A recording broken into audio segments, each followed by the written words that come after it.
It all began when I decided that I needed a change of scenery. I was working a dead-end job at an office building. Every day of work was like slowly dying inside, piece by piece and bit by bit. I had my own dreams that slowly grew duller as each day passed. I finally decided I'd had enough and put in my 2 weeks' notice and moved to another city. I decided to stay for a month at a cheap motel while I looked for a place to live. I paid for a month, but I fled after 3 weeks. I feel like I have to clarify a bit so that you can understand that when I say that the hotel was like living in the fourth circle of hell, then I'm only slightly exaggerating. I now realize you get what you pay for, and I didn't pay much to stay at the motel.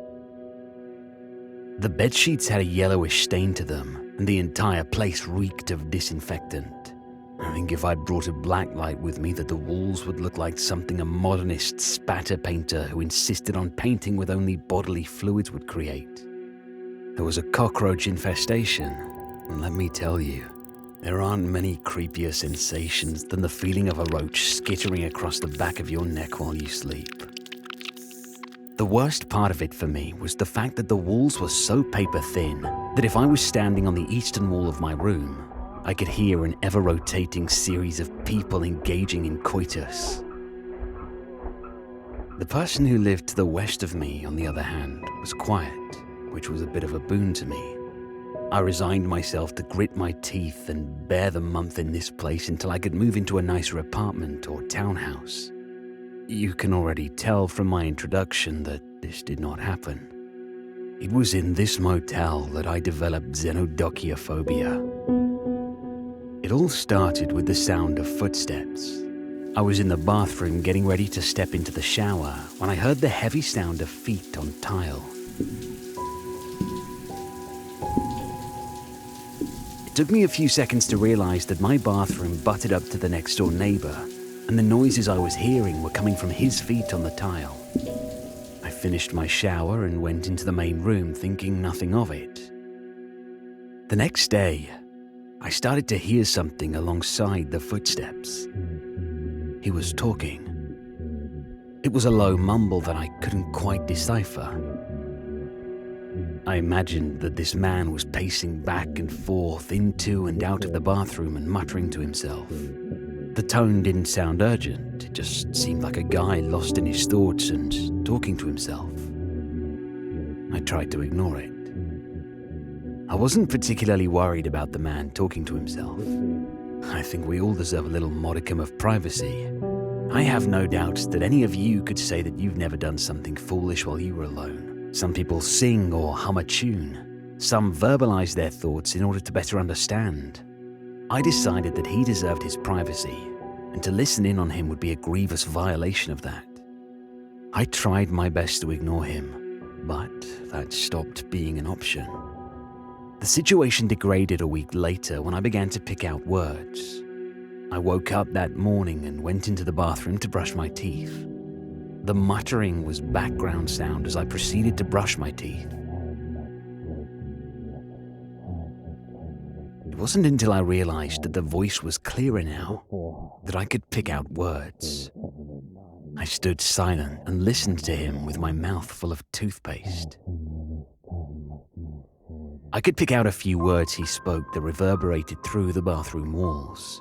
They were, a man, rooted here, nothing left, and splintered skeleton and a wooden heart.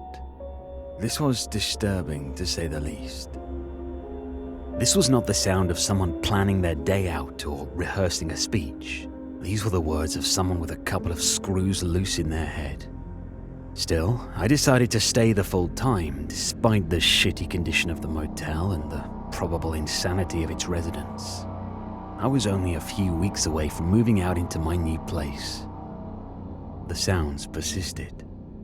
I heard them almost every time I entered my bathroom. It became an ambient sound that was part of my everyday life at the motel. Think of it like a bad smell.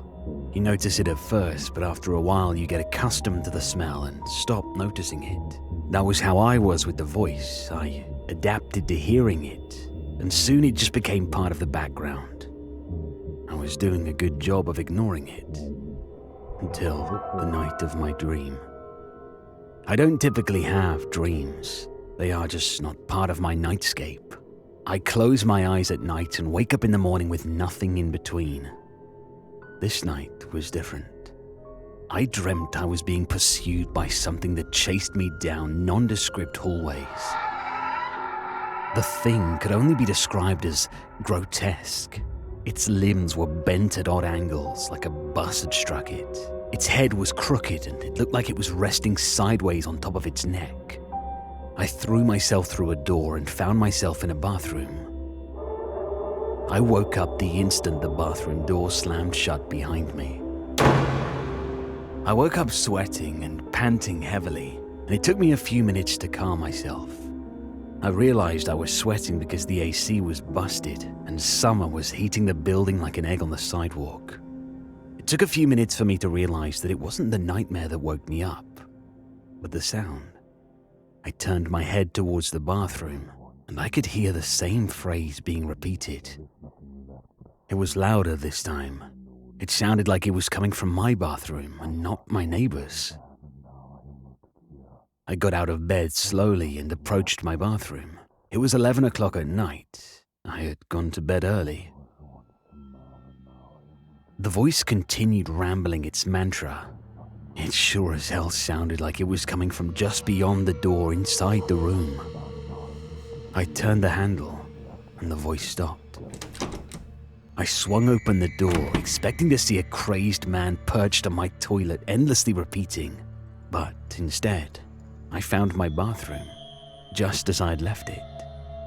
Except for one thing. I didn't remember closing the bathroom door before I went to bed. I paused in the bathroom and tried to make sense of it all. Had I closed the door and just forgotten? That didn't make any sense. I wasn't living with anybody, and I always left the bathroom door open. Hell, I even left it open when using the toilet. Could it be? There is nothing left for a splintered skeleton and a wooden heart. My heart jumped down my chest when my neighbor struck the adjoining wall and practically shouted, "There is nothing left but a splintered skeleton and a wooden heart." That was the last straw. This guy was clearly psychotic. I had to get the motel owner involved and put an end to this once and for all. I found the owner behind the desk in the main lobby. He was reading some sort of magazine. He set down the magazine when he heard me ring the desk bell and asked, "Is there a problem, sir?" "You've got to do something about the tenant in the room next to mine. He's ranting and raving and he won't shut up." The owner looked at me dead in the eyes and answered, "Ain't no one in the room next to you. It's been vacant for weeks." I thought he was joking at first, but one glance at his deadpan expression shattered that theory. I knew someone was in the room next to me. I'd heard them banging around and whispering to themselves for almost 2 weeks. He didn't seem interested in getting up from the desk until I began to hint that I would call the police to investigate. He stood up with an exasperated huff and said, "Wait here while I check the room." He grabbed the room key and left. I waited down by the front desk. Time passed slowly. I paced in the lobby while waiting for him to return. I figured that if someone was living in the apartment without paying, the owner would drive them out pretty quickly. A few minutes later, he returned.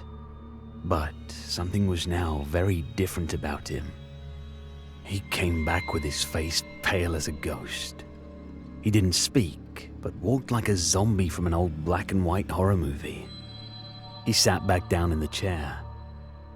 I tried asking him what he'd seen, but he was unresponsive.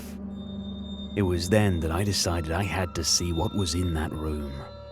It was one of the stupidest things I have ever done, which is really saying something. I grabbed the key from off the desk counter and went to the room next to mine. I opened the door expecting to see a bunch of baby dolls hanging from hooks or inverted pentagrams painted all over the room. Instead, I found an empty room that looked like it hadn't been touched for weeks.